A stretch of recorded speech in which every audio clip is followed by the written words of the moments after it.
E o meu objetivo é começar aos pouquinhos, vou tentar dar só, sei lá, 20 minutos, meia hora, para termos tempo para os nossos mapas.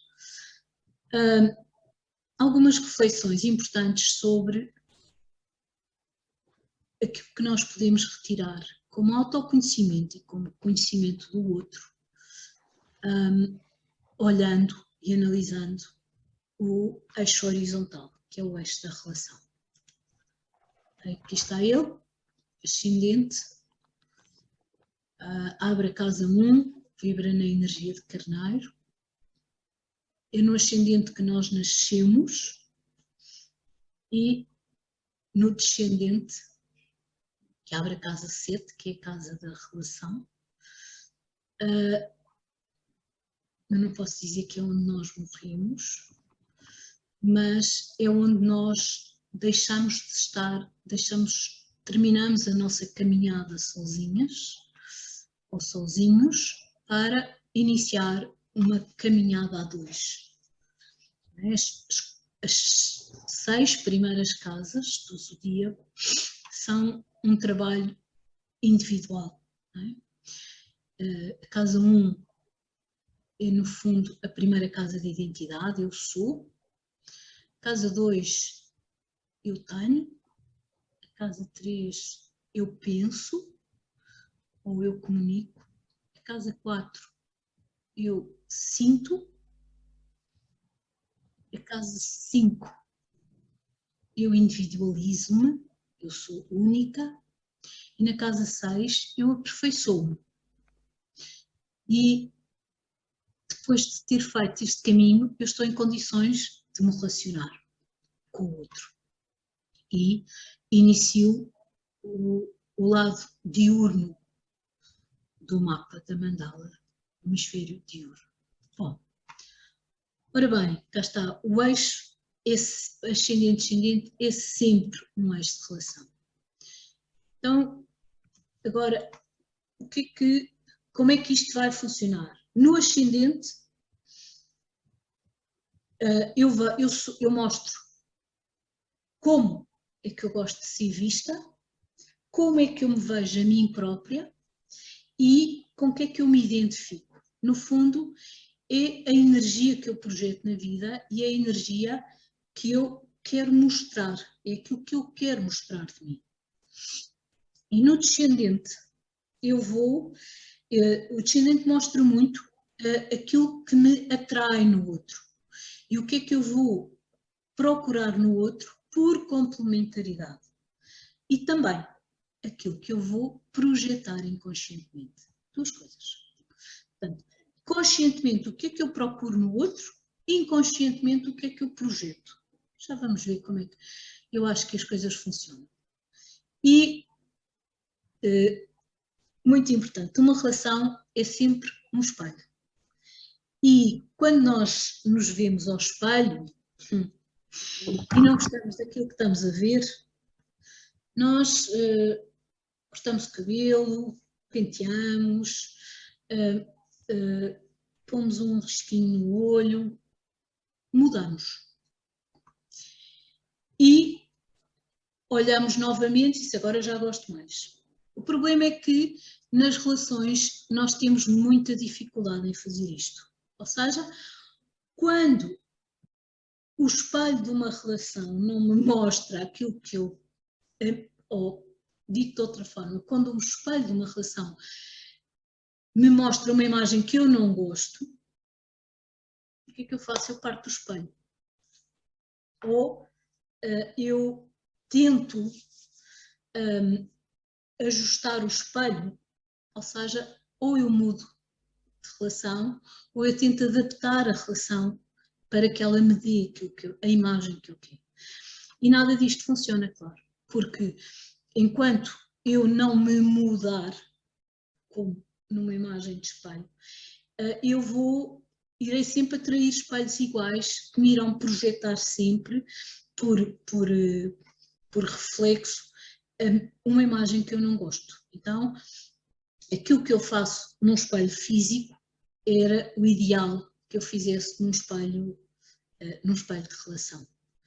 E que é não partir o espelho, não trocar de espelho, não tentar que o espelho reflita aquilo que eu gostava de ver, mas simplesmente analisar-me a mim. Porque é disso que se trata. Uma relação é sempre disso que se trata, é sempre um reflexo de mim própria. E cá está. Numa relação, nós encontramos sempre o que precisamos de curar em nós e vemos no parceiro muitas vezes aquilo que eu não gosto e que quando alguém me reflete alguma coisa, essa coisa também está em mim. E quando eu rejeito qualquer coisa no outro, eu estou a rejeitar em mim. Eu não gosto de ver aquilo que estou a observar. É isso. Então, se vocês concordarem, vamos por eixos. E o eixo, e vamos por eixos porquê? Porque o signo ascendente e o signo descendente estão sempre relacionados. Os signos ascendente e descendente são sempre um eixo. E na medida em que são um eixo, eles vão mostrar exatamente as mesmas características.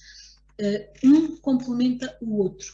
O que acontece é que eu tenho mais consciência da energia de um signo, ou das qualidades de um dos signos, e o outro é muito mais inconsciente para mim.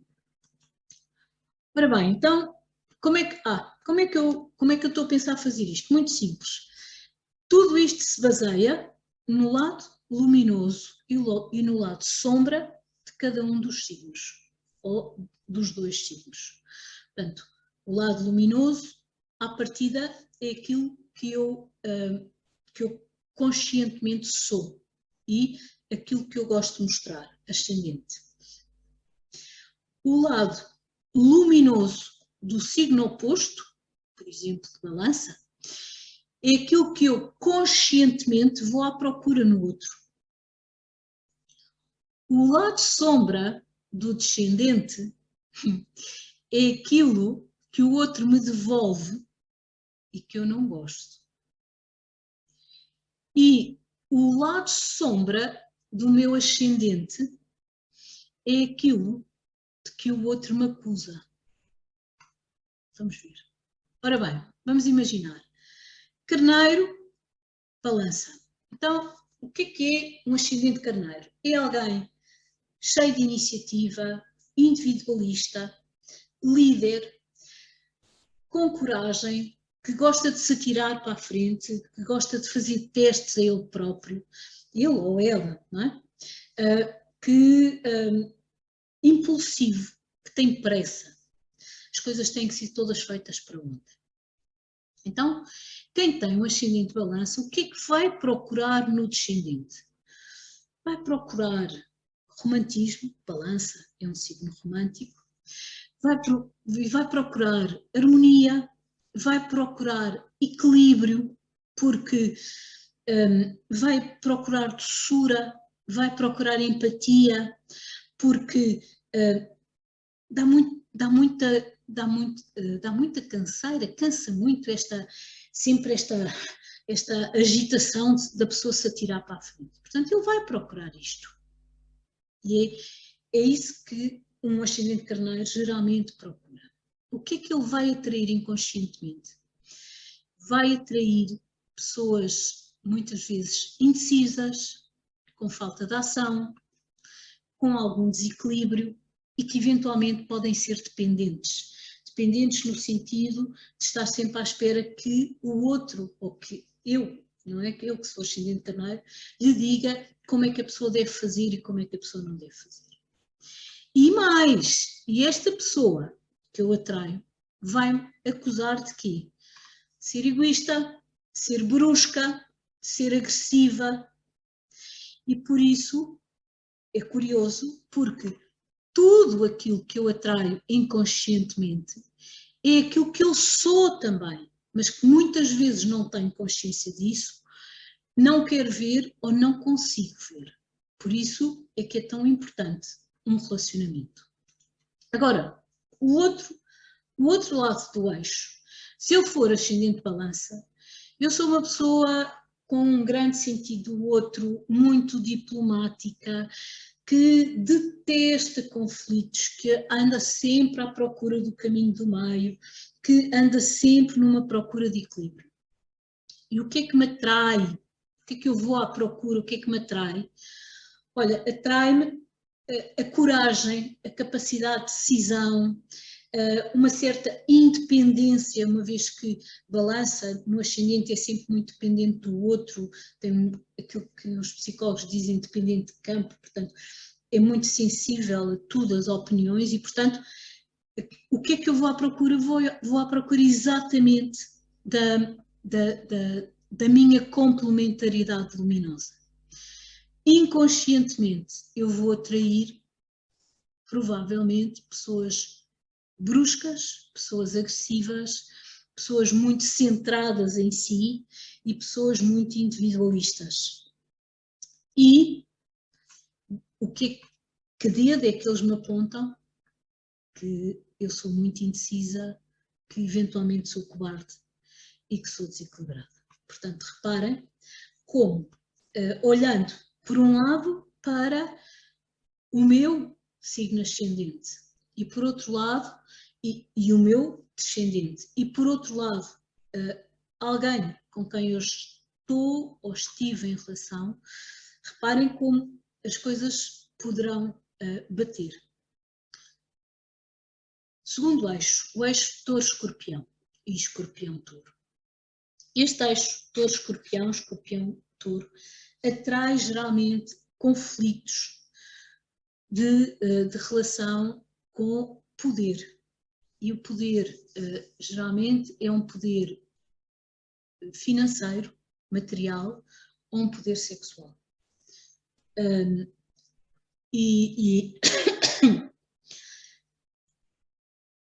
Agora vamos olhar para Touro. Touro é um signo, Touro no ascendente, é uma pessoa pragmática, sensual, pacífica, que gosta de concretizar as coisas, que valoriza muito a segurança e que valoriza muito a estabilidade.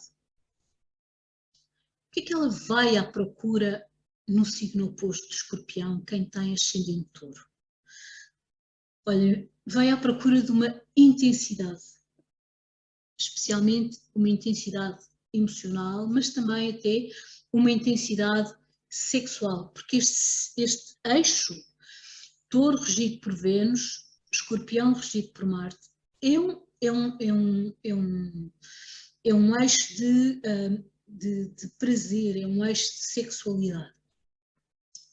E vai muito à procura de uma profundidade que muitas vezes o signo o Touro, que é mais prosaico, mais terra a terra, não tem. O que é que a pessoa vai atrair inconscientemente?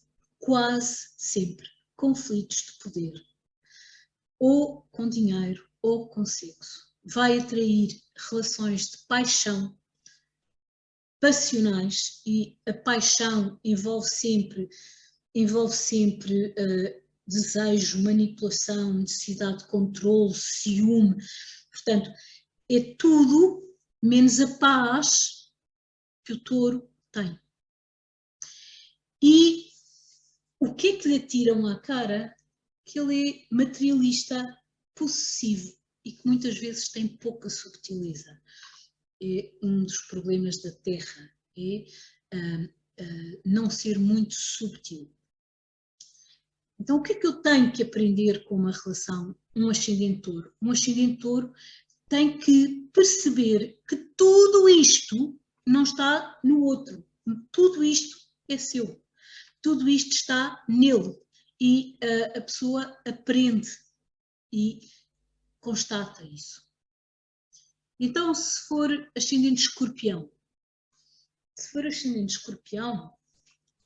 um ascendente Escorpião é alguém muito intenso, é alguém muito reservado, é alguém, por natureza, desconfiado, que precisa muito de controlar o seu ambiente, de tudo aquilo que está à sua volta. O escorpião tem a sensação, parece que nunca relaxa. O escorpião no ascendente é alguém que está sempre alerta, sempre a ver de onde é que vem um problema, de onde é que vem um problema não, uma ameaça.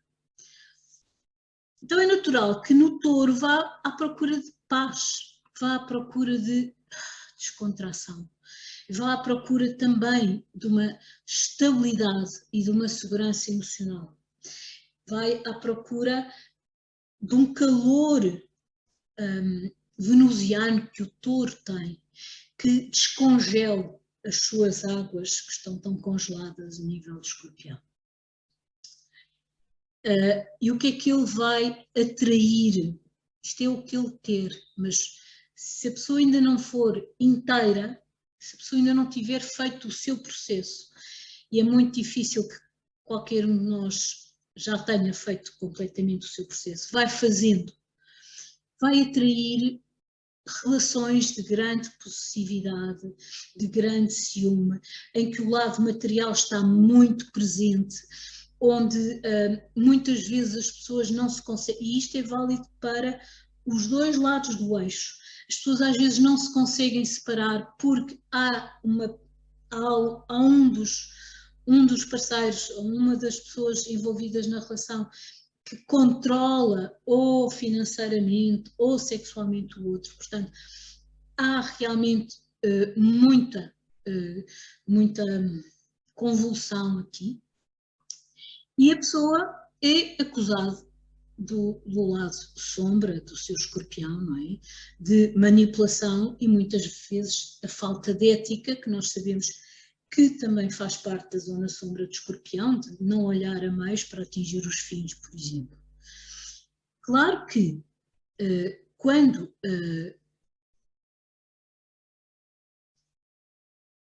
a pessoa, por exemplo, um ascendente escorpião, tem em si a energia do touro, a pessoa tem em si todo esse lado mais de tranquilidade, de valorização pessoal, etc. Só que está inconsciente, e como está inconsciente eu vou projetar no outro. E ao projetar numa primeira fase, eu nunca vou encontrar o lado luminoso do signo oposto. Eu vou sempre encontrar o lado mais sombrio. Deixem-me olhar para as vossas caras. Como é que está? Como é que estão? Está a fazer sentido aos poucos? Está? Então, vamos continuar. Então vamos para o terceiro eixo. Gêmeos, Sagitário e Sagitário Gêmeos. Ora bem, um ascendente Gêmeos é alguém comunicador por excelência. Às vezes a comunicação pode não ser tão óbvia, depende de onde é que está o Mercúrio destes Gêmeos, não é? Mas, à partida, são pessoas racionais, são pessoas leves, alegres, curiosas, versáteis, que gostam do prazer de pôr em relação, da conversa. O que é que elas vão à procura em Sagitário? Vão muito à procura de um foco, porque Gêmeos tem a característica da curiosidade, da polinização, vai pegar uma coisinha aqui, outra aqui, vai saber um bocadinho de cada. Eu digo que Gêmeos rege a Wikipédia, não é? E o Google, e no lado oposto vai à procura de foco, de orientação, vai à procura, muitas vezes vai à procura de um mestre, vai à procura de companheirismo, no sentido em que Sagitário é também um signo de aventura, é um signo de procura, de ir cada vez mais longe. Portanto, isto é o que um ascendente Gêmeos vai à procura em Sagitário. O que é que ele muitas vezes, ou quase sempre atrai muitas vezes um certo dogmatismo, ou seja, pessoas que tentam impor a sua verdade aos outros. Ou então encontram pessoas demasiado exageradamente otimistas. O que é que isto quer dizer? São as pessoas que também não têm o pé na terra, que acham que tudo vai correr bem, que podem fazer investimentos loucos, ou que não estou a falar de investimentos em termos de dinheiro, mas não só, ou então também problemas com a justiça, porque Sagitário é um signo de leis, não é? E, portanto, pode atrair problemas com a justiça. É muito curioso. Eu não falei há bocado, mas quem tem ascendente Sagitário e descendente em Gêmeos, a questão da justiça também está muito presente, portanto está presente no eixo, cá está, e quem tem o descendente em Gêmeos, muitas vezes, isso ainda não falei, vem a seguir, pronto, então estamos bem. E do que é que a pessoa é acusada? Muitas vezes, não é? Esta pessoa projeta-se aqui e depois o que é que lhe é devolvido? Instabilidade, falta de compromisso, dualidade e dispersão. Muito. É no fundo muito o lado sombra dos Gêmeos. E aqui, eu pensei que já tinha vindo este.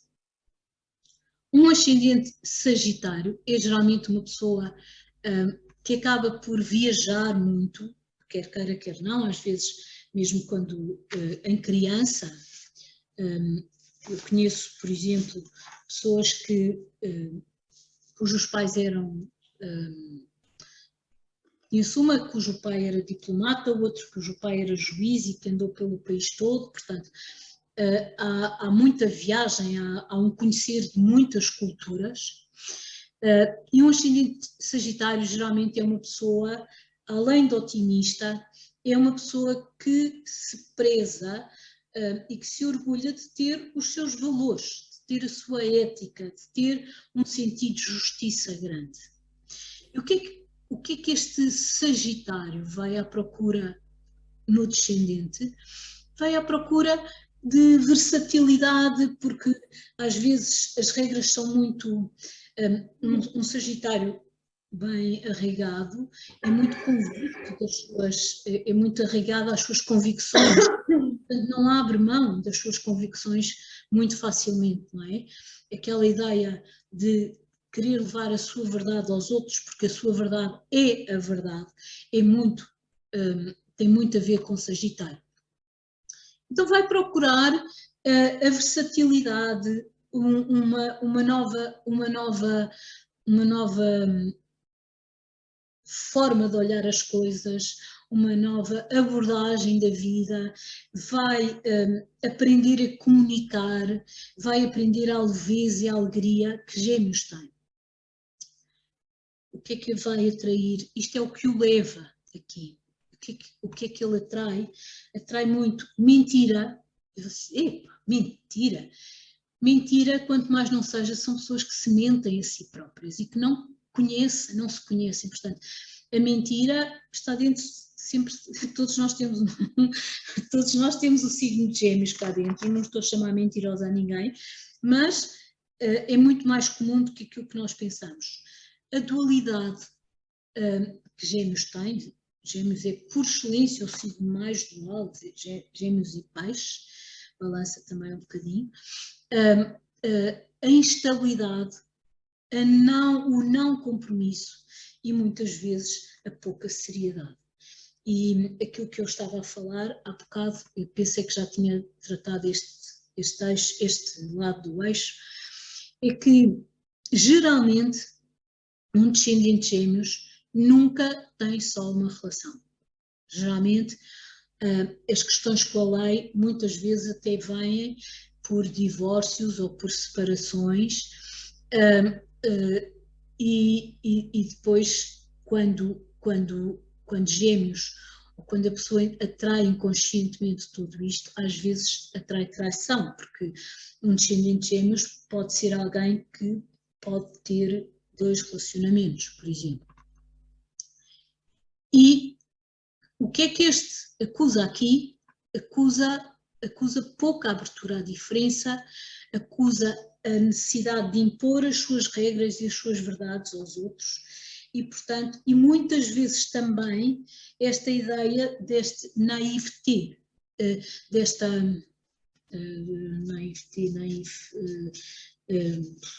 oh meu Deus, como é que isto se diz? Da ingenuidade. Ingenuidade é uma confiança tão grande que a pessoa acaba por ser um pouco ingênua, ou pelo menos de não ter os pés assentes na terra. Naif. Naif, exatamente. Obrigada. Agora, o eixo Caranguejo-Capricórnio. Este eixo, o eixo Sagitário-Gêmeos atrai muitas questões eventualmente ligadas à justiça e à lei ou à comunicação, ou à falta dela.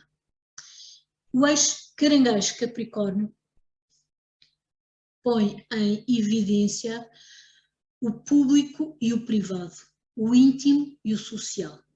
De um lado está sempre um lado mais íntimo, do outro lado um lado mais social, mais privado, mais público.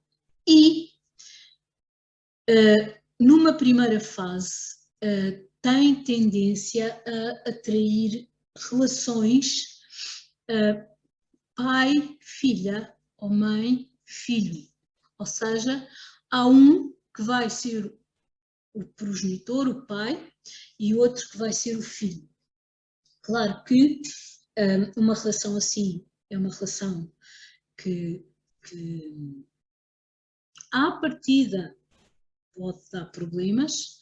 Eu não vou dizer que está condenado ao fracasso, porque há muitas formas de a pessoa superar isso, mas quando as pessoas não estão em pé de igualdade e quando há uma que assume o papel de mãe ou de pai e outro o papel de filho ou de filha, obviamente que vai haver tensões, vão existir muitas tensões.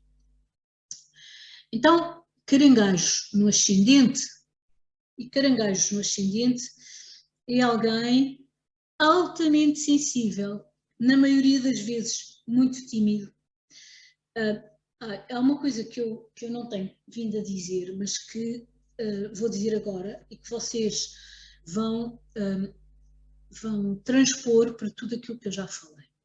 Caranguejo é regido pela Lua, então Caranguejo no ascendente, ou não é um outro muito grande, mas é também Lua no ascendente, dá um pouco esta tónica. Da mesma maneira que, quando eu falar de Capricórnio, no descendente ou depois no ascendente, se eu falar de Saturno num dos pontos onde está Capricórnio, também vai contribuir. Mas então, vocês perceberam o que eu quis dizer? Sim? Não? Pronto, eu bem me parecia.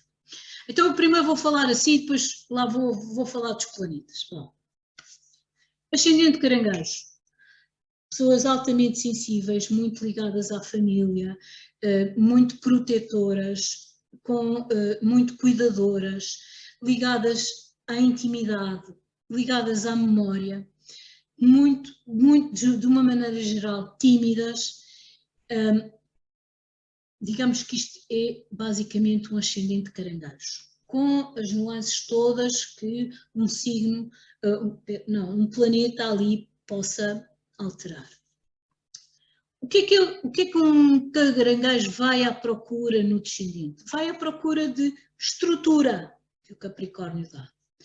Vai à procura de segurança social. Muitas vezes pode ir à procura também de status social. Pode ir à procura de proteção. Lá está a ideia do pai, mãe versus filho. É muito engraçado porque pessoas às vezes com um mapa difícil e que têm Capricórnio no descendente, vão exatamente, vão tentar no casamento encontrar algo que é seguro, que é estável, que tem fundações fortes, quanto mais não seja, em termos sociais. O que é que ela vai atrair inconscientemente? Isto é o que ela vai à procura. O que é que ela atrai? Ela atrai muitas vezes alguém mais velho, ou alguém doente, ou alguém altamente castrador, sempre a incutir sentimentos de culpa, a ter limitações, muito ligada a convenções sociais, portanto, sempre se fez assim, não se pode ser de outra maneira. E, portanto, esta aguinha, de repente, entra aqui numa terra muito seca. E mais, e o que é que este Capricórnio pode acusar? Pode acusar de infantilidade, de imaturidade, de falta de responsabilidade, portanto, tudo o que é o lado sombra de Caranguejo. O que eu estava a falar é que Caranguejo é regido pela Lua, então, num nível bem mais baixo, mas também, se eu posso não ter ascendente Caranguejo e posso estar dentro de outra dinâmica, mas se eu estiver a Lua aqui, eu vou atrair também um pouco desta dinâmica. Foi isto que eu quis dizer. Agora faz sentido? Pronto. Da mesma maneira, mesmo que eu não tenha Capricórnio no descendente, mas se eu tiver Saturno, que é o regente do Capricórnio, no descendente, mesmo que o meu eixo ascendente-descendente seja com outros signos, seja outro, eu vou ter um pouco esta dinâmica pelo facto de ter aqui Saturno. Tá bom? Então, e agora se eu tiver aqui um ascendente Capricórnio e se tiver um descendente Caranguejo? Um ascendente Capricórnio é alguém também muito reservado, que não gosta nada de se dar a conhecer.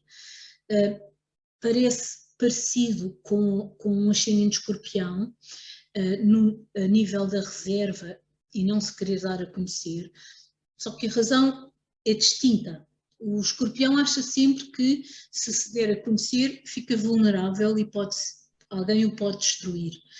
E o Capricórnio é mais, se der a conhecer, pode pôr o pé em ramo verde e ele não gosta de ser chamado a atenção. O Capricórnio é sério, há uma ambição grande sempre em Capricórnio e não é mau, é alguém que quer fazer bem as coisas, que quer ser reconhecido também por fazer bem as coisas. Há um rigor grande e depois, claro, é alguém reservado com uma grande dose de responsabilidade. O que é que vai procurar no Caranguejo? Vai procurar a fluidez que lhe falta muitas vezes, porque há aqui uma rigidez grande. E vai procurar fluidez, vai procurar nutrição, pode ir procurar um colo, porque Caranguejo é um colo, pode ir procurar doçura, pode ir procurar uma água que torne menos rígido aquele Capricórnio. E o que é que muitas vezes ele atrai? Ele atrai pessoas dependentes e pessoas imaturas. Pessoas que querem a segurança que ele não tem, mas que mostra. Isto é muito aquilo que o Capricórnio sente. Que sente que as pessoas que ele vai atrair vão muito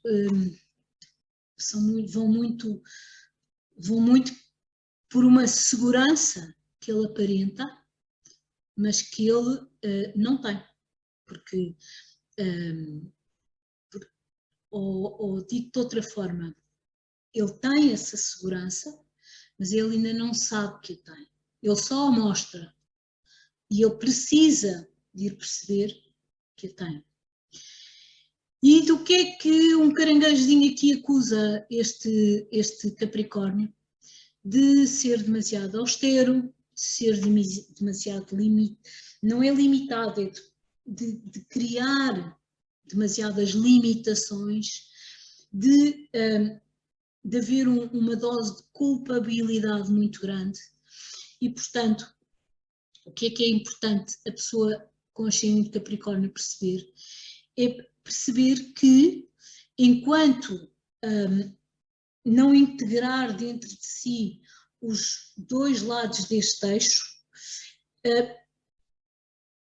haverá sempre uma questão, e sempre, pronto, cá está, sempre esta noção, muitas vezes de desequilíbrio, de ir à procura do pai ou de ir à procura da mãe, não é? Qualquer que seja o lado do eixo onde eu estou, se eu estou em Caranguejo Capricórnio, se estou em Capricórnio Caranguejo, muito um lado de proteção, cá está, aqui e sempre. Depois, Leão Aquário e Aquário Leão. Leão Aquário e Aquário Leão atrai sempre conflitos de identidade, de autoridade e de reconhecimento. Então, vamos ao primeiro lado, o ascendente Leão e o descendente em Aquário.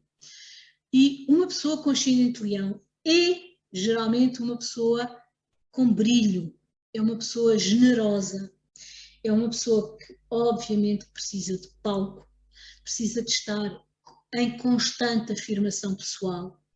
É uma pessoa, mas eu já falei muito sobre isto e nada disto é pejorativo. Um leão é alguém que vem aprender a ser ele próprio e que, portanto, precisa de ocupar o seu lugar na vida, precisa de ocupar o seu lugar na família, precisa de ocupar o seu lugar. E, portanto, é isto tudo. Agora, o que é que ele vai procurar no Aquário? Vai procurar uma liberdade interior que ele não tem, ou que ele não sabe ainda usar e não sabe que tem, melhor dito. Vai ser muito atraído pela amizade, pela cumplicidade, pelo companheirismo. É um companheirismo diferente do companheirismo de Sagitário. Sagitário é mesmo para uma aventura, para um projeto. Aqui é a amizade pela amizade. E é muito atraído pela diferença, por relações, muitas vezes, sei lá, tudo o que seja diferente, grandes diferenças de idades, grandes diferenças raciais, culturais, há uma atração pela diferença. O que é que ele vai atrair inconscientemente? O lado sombra do Aquário, que é muitas vezes uma aparente indiferença, frieza. Aquário é o ar mais frio, é o ar mais puro do alto da montanha, mas é também o ar mais frio. Um excesso de independência e um não compromisso. Um aquariano, se o forçam a comprometer-se, ele foge, não se admite. E vai ser acusado de quê? De egoísmo, de egocentrismo, de ser protagonista, de querer estar sempre na ribalta, de não olhar para os outros. Este é o nosso leão. E Aquário aqui. Aquário no ascendente. São pessoas que desde cedo nascem com a consciência que têm qualquer coisa de diferente. Nem sempre isso lhes é agradável. Ou seja, por rebeldia, por ano, não é? Fazem quase gala, muitas vezes, então, até fisicamente, a nível da forma como se apresentam, serem diferentes pela roupa, pelo cabelo, são sempre pessoas muito independentes, são também pessoas com uma capacidade visionária muito grande, muito humanos, mas com esta sensação de serem únicos. Já agora, unicidade está bem escrito, eu de repente agora não gostei desta palavra. Está bem escrito, obrigada, Ana. De repente olhei para isto e pensei, não gosto nada de ver isto assim, mas depois imaginei 2S e também não estava nada, mas vem do único, pois claro. Ora bem, o que é que um aquariano vai procurar no leão?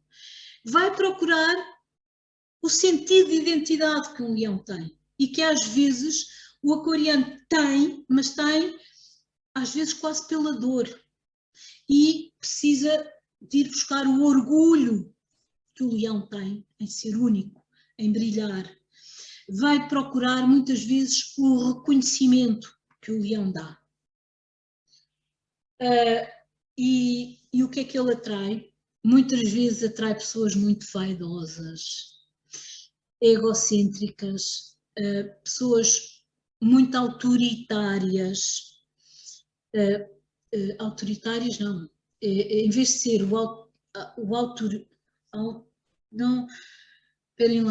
autoritária, o autoritarismo. Autoritarismo. Pronto, é pela negativa. Aqueles que são demasiado autoritários. E vai ser acusado de quê? De excentricidade, de frieza e de indiferença. Que é um dos calcanhares, é um dos lados de sombra de Aquário. E finalmente, ascendente Virgem, descendente Peixe e ascendente Peixe, descendente Virgem. Este eixo atrai muitas vezes relações que eu chamo salvador-vítima, ou seja, muitas vezes há sempre alguém que acha que vai salvar o outro. Portanto, às vezes as pessoas, tanto num eixo como noutro, atraem pessoas ou com um problema de adição ou com uma doença grande e a pessoa diz: eu vou curar-te, eu vou salvar-te, eu vou ajudar-te a sair desta, sempre sem saber se a pessoa quer sair ou não, não é? Portanto, é muito esta ideia. Então, ascendente Virgem. Um ascendente Virgem é uma pessoa com um nível grande de racionalidade, de grande organização. Quanto mais não seja uma grande organização mental, às vezes também extravasa posterior, outras vezes nem sempre, mas com uma componente de humildade grande e de necessidade de aperfeiçoamento. E o que é que esta pessoa tão racional, tão crítica, tão mental vai à procura em Peixe? Vai à procura, em primeiro lugar, de um ideal romântico. Tira e queda. E eu até escrevi aqui, e ela não procura uma relação, procura a relação. Claro que não existe, mas é a relação. Ela procura Deus aqui, procura o ideal, procura a perfeição. E procura também, muitas vezes, um lado artístico, um lado de sensibilidade, um lado neptuniano que lhe faz falta. O que é que a pessoa atrai inconscientemente? Vai atrair grandes conflitos emocionais, grande confusão emocional.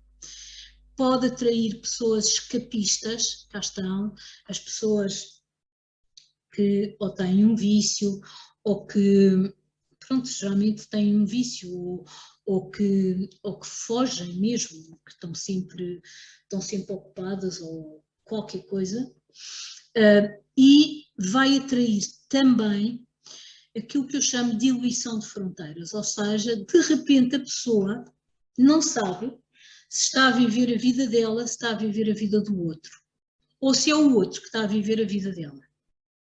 De repente, se ainda por cima a pessoa estiver nesta postura, se chegar aqui com a postura de vítima, a dizer salva-me, então a pessoa de repente dá por si com o outro a viver a vida dela, a dizer o que é que ela deve fazer, o que é que ela não deve fazer, o que é que ela tem, tudo.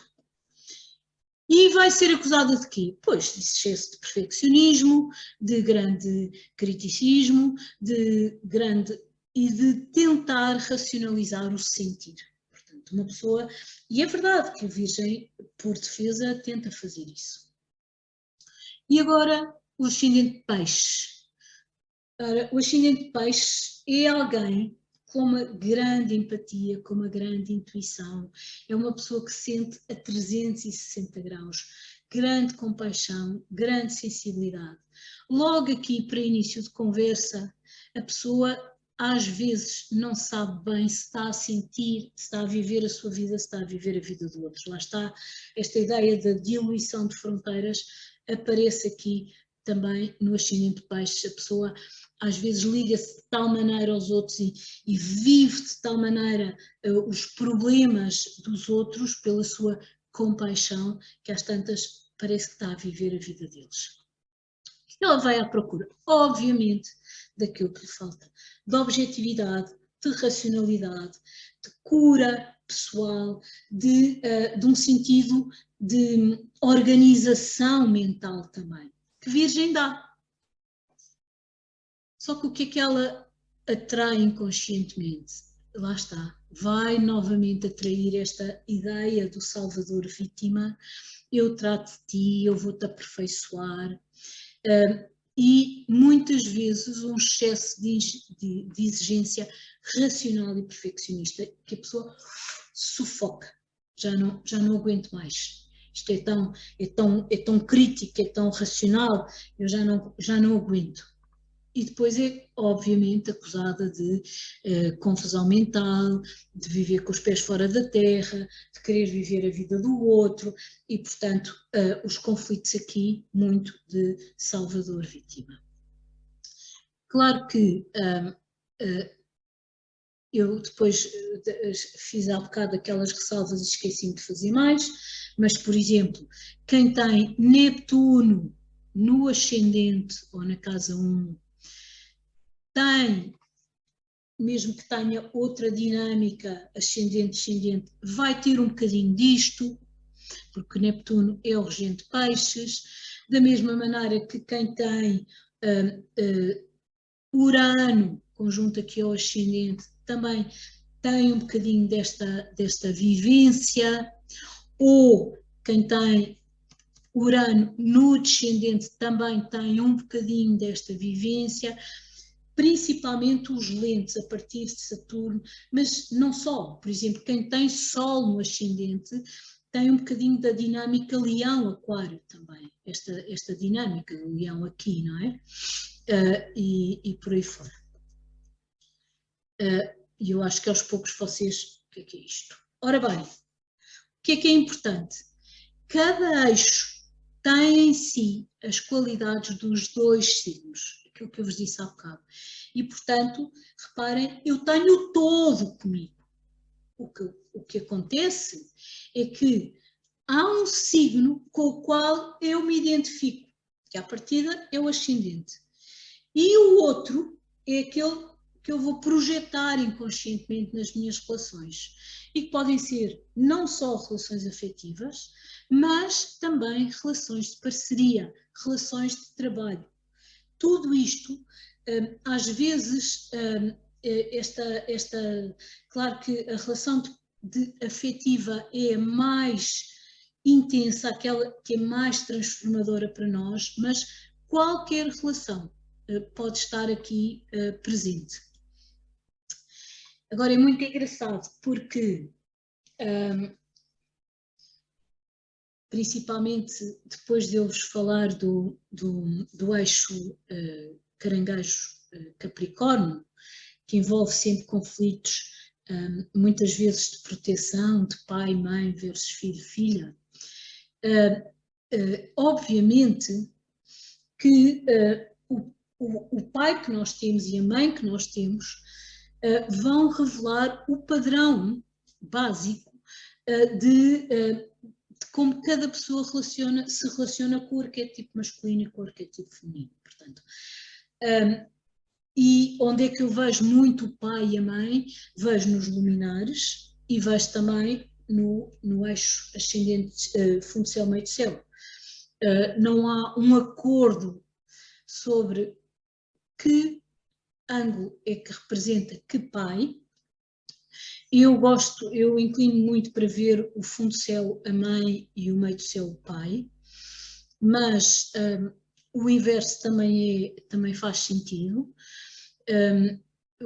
Quando o fundo céu eu associo à mãe, eu vejo muito a mãe dá a vida e o pai leva para a vida, portanto a mãe dá a vida e é o fundo céu, é a família, é a gestação, casa 4, que vibra na energia de caranguejo, e o pai leva para a vida, que é o meio do céu, que é o público, que é a profissão, tudo isso.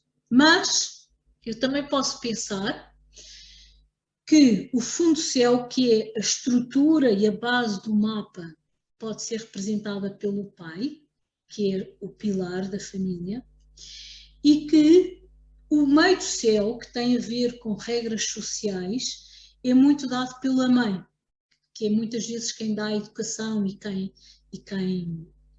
principalmente quem dá regras às crianças. Eu muitas vezes não digo quem é um e quem é o outro, sei que um e outro estão representados no fundo do céu, meio do céu e nos luminares. E depois é muito engraçado, porque realmente eu olhando para os luminares vejo muito do arquétipo que eu tenho, masculino e feminino, e esses arquétipos vão se manifestar nos ângulos ascendente e descendente. Portanto, quem diz assim, pois, eu tenho este ascendente, mas o mais importante é a forma como eu vivi com o meu pai ou com a minha mãe, eu tenho o feminino ferido, não sei o quê, tudo bem, mas o mapa é um todo, e é um todo organizado e nada está por acaso. Portanto, quando nós vamos à procura, uma coisa confirma a outra. E finalmente, e termino aqui, estes 4 ângulos e estes 2 eixos são, não há dúvida nenhuma, a cruz da encarnação. Já Cristo dizia, quem quiser seguir-me, pegue na sua cruz e siga-me. E a cruz é esta, é a dualidade de nós estarmos encarnados na Terra. E como é que eu vejo isto? O eixo ascendente-descendente, que é um eixo de relação, a minha relação com a vida e a minha relação com os outros e comigo. E o fundo céu, meio do céu, que eu gosto sempre de definir como um eixo de poder pessoal, de empoderamento e também de consciência. Então, aqui está. Eu lido com as minhas relações a partir da minha consciência e do meu poder pessoal. E eu ganho consciência e resgato o meu poder através das minhas relações. Isto é a cruz da encarnação.